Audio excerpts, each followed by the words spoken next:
Ya, Anda masih bersama kami pemirsa di Apa Kabar Indonesia Pagi. Sejumlah pejabat di BUMN Pelayaran Nasional atau PT PELNI dicopot setelah adanya penyebaran informasi kegiatan kajian Ramadan melalui poster di media sosial.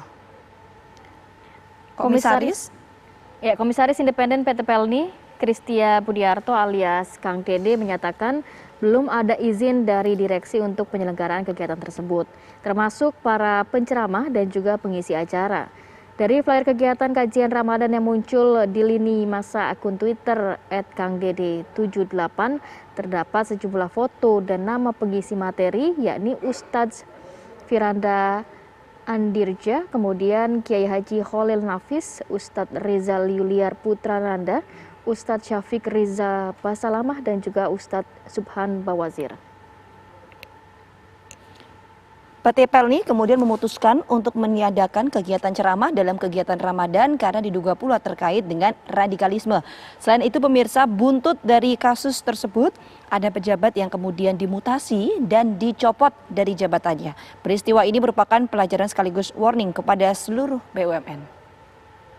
Ini juga kemudian yang komen-komen yang muncul di media sosial, terutama ada di Twitter dan lain sebagainya, ini juga banyak warga yang mempertanyakan, terus kalau kayak gitu kaitannya antara radikalisme dengan sejumlah penceramah ataupun dengan kegiatan ini apa? Sampai kemudian ini dilakukan proses pembatalan. Baik, ini juga banyak komentar netizen begitu ya, Vita. Selain itu, masalah yang terkait dengan kepanitiaan acara tersebut ya, ini telah dicopot. Karena kita tahu bahwa memang sebenarnya ada beberapa pejabat dari PELNI yang dicopot ya, bahkan sekelas VP dan supervisor akibat adanya rencana penyelenggaraan acara ini. Ya, ini kemudian pernyataan yang disampaikan oleh Komisaris Independen PT PELNI, Kristia Budiarto alias Kang Dede ya, di media sosial yang kemudian juga mendapatkan tanggapan dari sejumlah warganet mengenai hal ini. Bahkan kalau kita melihat sendiri di akun media sosial Kang Dede ini dapat komentar pedas juga dari para netizen ya.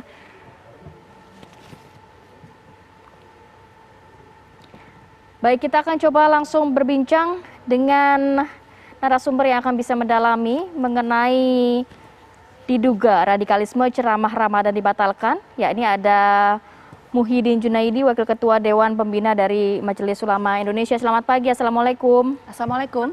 Waalaikumsalam warahmatullahi wabarakatuh.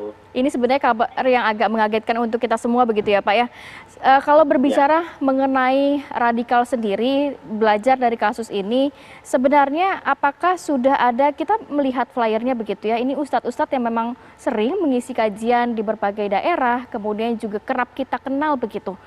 Apakah cap radikalisme ini, bahkan ada pencopotan dari pejabat PELNI akibat acara ini, sebenarnya dari sisi Anda melihatnya ada yang salah atau tidak sih?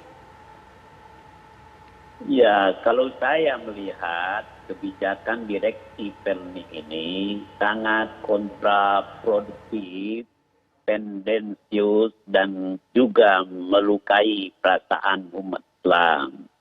Karena bagaimanapun juga harusnya PELNI dan perusahaan-perusahaan BUMN lain berterima kasih dengan acara pembekalan mental spiritual, terutama dengan menghadirkan para penceramah, kiai dan ustadz-ustadz yang memang tidak ada masalah dengan sikap dan akidah mereka. Mereka semua adalah orang-orang yang tidak radikal.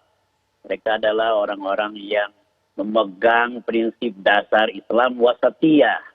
Jadi keputusan tersebut kami nilai sangat gegabah, dan apabila memang dianggap secara prosedur salah, tentu diberikan peringatan. Peringatan pertama, kedua, ketiga kepada pihak yang diberikan tugas. Jangan terus acara dan agendanya dibatalkan.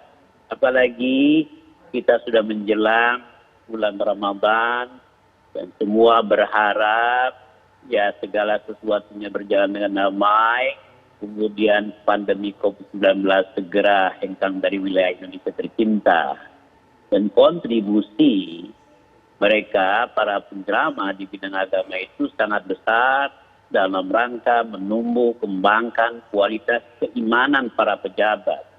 Kita tahu bahwa banyak sekali BUMN yang mengalami kerugian akibat perilaku malpraktek yang dilakukan oleh mereka-mereka yang minus akhlak mulia tersebut. Oke, kalau dari MUI sendiri melihatnya sebetulnya gini, kita bicara soal radikalisme. Ini merupakan diskursus yang sering sekali muncul di publik ya. Kalau MUI melihat radikalisme, diksi radikalisme ini seperti apa sebetulnya? Sebetulnya begini, dalam Islam itu radikalisme tidak kita senantiasa menganggapnya sesuatu yang negatif. Pemikiran-pemikiran yang positif juga dianggap radikal. Nah, sangat disayangkan di Indonesia kelompok-kelompok tertentu yang punya sikap istiqomah dan berani berbeda pendapat dengan kebijakan pemerintah dituduh sebagai radikal. Nah, ini salah kaprah. Jadi pemikiran-pemikiran yang radikal untuk melakukan reformasi dan perbaikan itu sangat kita nanti-nantikan. Juga kita ingat dalam sejarah dulu para pejuang kemerdekaan Republik Indonesia, mereka juga dituduh sebagai kelompok radikal, bahkan kelompok separatis dan teroris. Padahal mereka berjuang untuk memerdekakan Republik Indonesia dari penjajah asing termasuk penjajah Belanda, Inggris dan lain sebagainya. Baik. Menurut pandangan MUI, kawan-kawan yang nama mereka dalam flyer tersebut itu semua orang-orang baik. Dan kita sudah tahu betul latar belakang mereka. Satu di antara mereka itu adalah ketua MUI yang memegangi masalah dakwah. Dan sudah jelas, dan mantan ketua komisi dakwah di MUI. Ya, Pak Junaidi, ini kalau melihat sebenarnya siapa sih yang mempunyai wewenang untuk menentukan cap radikal bahwa Ustadz ini termasuk yang radikal atau bukan begitu? Karena ini kan kita melihat ini kan dari internal dari perusahaan tersebut yang akhirnya menentukan ini ada radikalisme di dalam ceramah tersebut.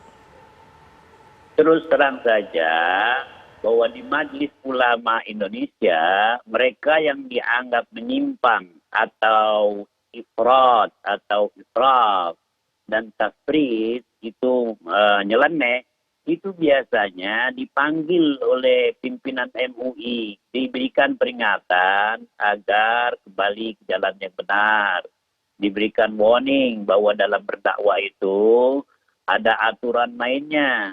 Sementara mereka-mereka yang ada dalam flyer itu namanya itu orang-orang yang tidak radikal.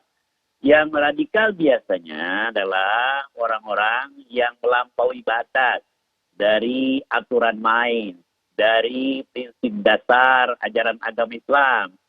Sementara kalau mereka berbeda pendapat dalam hal-hal yang tidak prinsip, masalah-masalah furu'iyah, itu kita anggap masalah yang biasa. Karena para ulama di dunia sudah sepakat. Apa kata mereka? Nata'awanu ala ma ittafaqna alaihi wa natasamahu fi ma nakhtalifu bihi. Jadi kita harus menjunjung rasa toleransi atas perbedaan pendapat yang ada, dan kita perlu kerjasama atas kesepakatan yang sudah kita tanda tangani dan kita sepakati. Jadi selama mereka itu hanya berbeda pendapat pada masalah-masalah yang tidak prinsip, itu kita anggap bukan radikal, bukan sesat dan menyesatkan. Itu masalah yang sunnatullah, masalah yang biasa. Masalah furu'iyah itu tidak akan selesai. Tetapi kalau mereka sudah menyimpang, melakukan pelanggaran atau inhiraf di dalam bahasa Arabnya itu, bahasa terminologi agama, maka kita akan ingatkan. Kalau perlu, kita akan berikan warning. Anda sudah melakukan tindak kesalahan yang sangat fatal. Oke. Jadi sekali lagi di MUI ada komisi fatwa, di mana di dalamnya adalah orang-orang dan tokoh-tokoh yang kredibel, yang paham agama, dengan wawasan-wawasan yang luas, mereka itulah yang dari waktu ke waktu melakukan komunikasi dan pembahasan tentang begitu banyak masalah yang dihadapi oleh umat Islam khususnya di Indonesia. Terakhir Pak Junaidi, apakah Komisi Fatwa MUI nantinya juga akan melayangkan surat protes atau semacamnya terkait kasus ini, Bapak? Saya melihat tidak perlu, karena cukup di tingkat pimpinan MUI saja menyurati direksi Pelni, ya harusnya bertindak lebih bijak, ya lebih arif, jangan menimbulkan kegaduhan baru, terutama pada saat kita umat Islam ingin masuki bulan Ramadan dan kita pada pandemi COVID-19. Seharusnya semua bersama-sama bergandengan tangan untuk bekerja sebaik mungkin, seoptimal mungkin dalam rangka mencarikan solusi terbaik mengatasi yang masalah-masalah yang dihadapi bangsa dan rakyat Indonesia. Baik, terima kasih banyak Bapak Muhyiddin Junaidi, Wakil Ketua Dewan Pembina MUI sudah bergabung bersama kami pada pagi hari ini. Bapak, sehat selalu. Assalamualaikum. Assalamualaikum. Ya, Waalaikumsalam warahmatullahi wabarakatuh.